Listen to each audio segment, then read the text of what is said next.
All right, we are back on Tea Party Bloggers Radio with Terri Temmcke, and we are talking about basically different kinds of legislation that are kind of being put through unbeknownst to us. And she is a watchdog and a real, I guess, you're a real researcher, aren't you, Terri? I am. I'm on that computer 6-8 hours a day. Okay, so basically let's pick up where we left off. And Okay. we were talking about a semi-cap and tax, trade bill? Right. This is the CLEAR Act. Unfortunately, has already passed the House of Representatives and is moving on to the Senate. Luckily, the representatives are on vacation, and we won't get back to this till September. All of our Louisiana representatives voted no for this bill, except for Representative Melanson. So I don't think this is a good bill for Louisiana or for the country. Well, tell us a little bit about what's in it. Why isn't it a good bill? It's been being touted as a way to end the Gulf oil drilling moratorium. But in fact, they added an amendment just before they passed it that essentially gives complete power to the federal government, the Interior Secretary, Ken Salazar, to determine whether he wants to accept the recommendations that hopefully someday will be made by the President's Oil Spill Commission. Up until this point, if we pass this bill, this gives Washington the authority to do this. You know, we all know that this moratorium is an executive order. It's been challenged by the courts, and it's been struck down twice.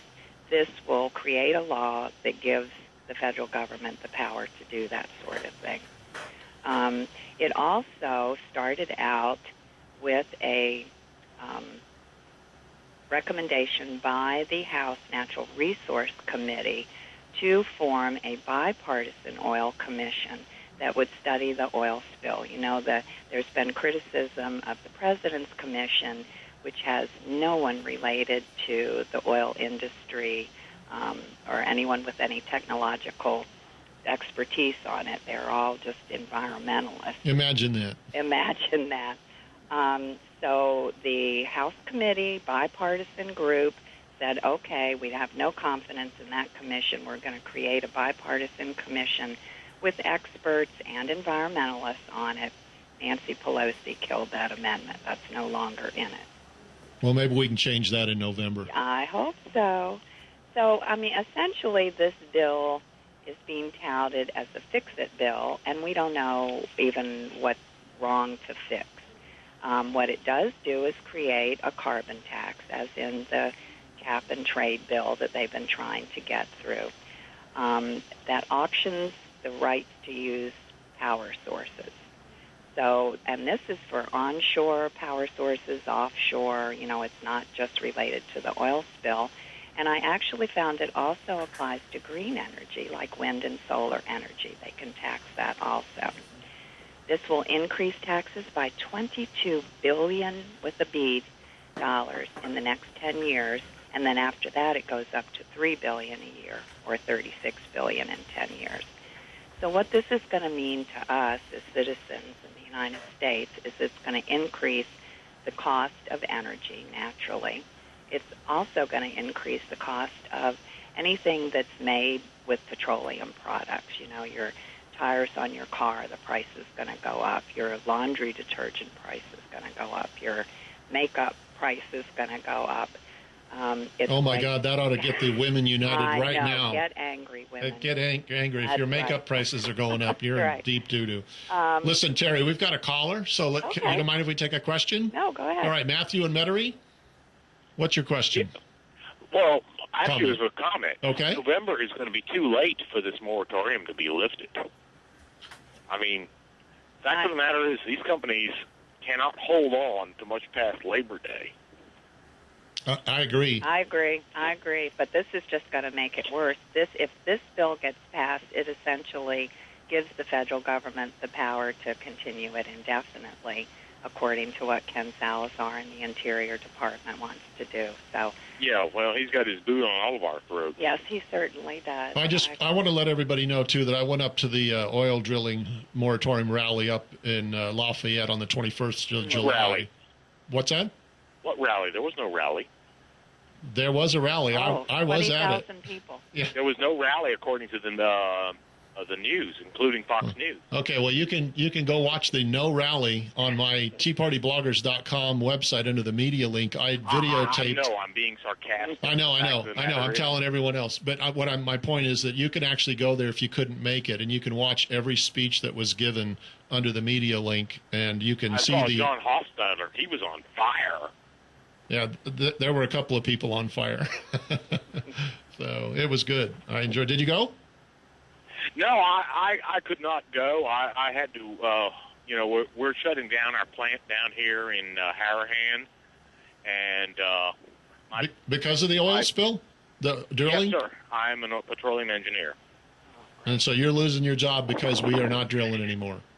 Well, I'm not in the drilling end. I was in the production end. Right. But my plan B was to go into the drilling end because these are major projects involving millions and millions of dollars, and these cats have to go where the oil is, and the oil's off of our coast. It's not anywhere else. Yep. You drill where the oil is. They can't move the oil. They can move everything else besides the oil and the French Quarter. Well, and I think, Matthew brings up a really good point, folks, that we have to be ever vigilant. We have to get involved, and we have to not let these politicians, basically ruin our ways of life, not just here in Louisiana, but all across America. Well, it would be great if we could get the word out that, that's what we're doing. November is too late for us. Well, no, we're trying to do that too, but we've only got 60 minutes in an hour, so we're working on it. But thanks so much for your call, Matthew. I appreciate it. And good luck to you. So, Terry, that's just another example of what you're talking about and how the ripple effects go out, based on these people trying to put the screws to us, pretty much. It's devastating. It's devastating to Louisiana, the Gulf, the whole country. Matthew will not be happy to know that this Clear Act also requires that the feds take over our state authority to permit in state waters. For 60 years, the states have been doing this. So this requires that the federal government takes that over. So I don't think that'll be a good thing for Louisiana. I'm sure that will decrease our revenue. How did this pass the House? That's what I mean. Who? Well, Charlie Milon's son helped him out. Even Congressman Gal voted against this one. That's absolutely. Why would the states give up any more rights? We've got a battle to fight on the 10th Amendment. I don't know whether they're reading these bills. I mean, that's what concerns me too. I don't know whether somebody must be telling them to vote for these. I don't know how anyone could vote. I can't find anything good in this bill. It's it also requires that 10% of the offshore revenues go to the federal government. Oh, great. Besides the taxes they're already making. Right. That's another $500 million a year. How about that goes back to our coastal restoration? Well, funny you should mention that. It is not earmarked for the Gulf. That goes to the Department of Interior, Ken Salazar, to do with as he pleases. So that could go anywhere they want it to. Unbelievable. And one last aspect of this bill is that it creates $30 billion with a B again in new mandatory spending for what I think essentially is a land grab. It mandates that this $30 billion goes to two funds, the Land, Water, and Conservation Fund and the Historic Preservation Fund. And so essentially this gives the feds authority to buy or seize more land as they see fit for conservation, for historic preservation, and just like we're seeing in the Midwest now, where any place there's valuable resources, minerals, water, they're taking that land away from the homeowners, and they're targeting a lot of this Midwestern land, this farmland.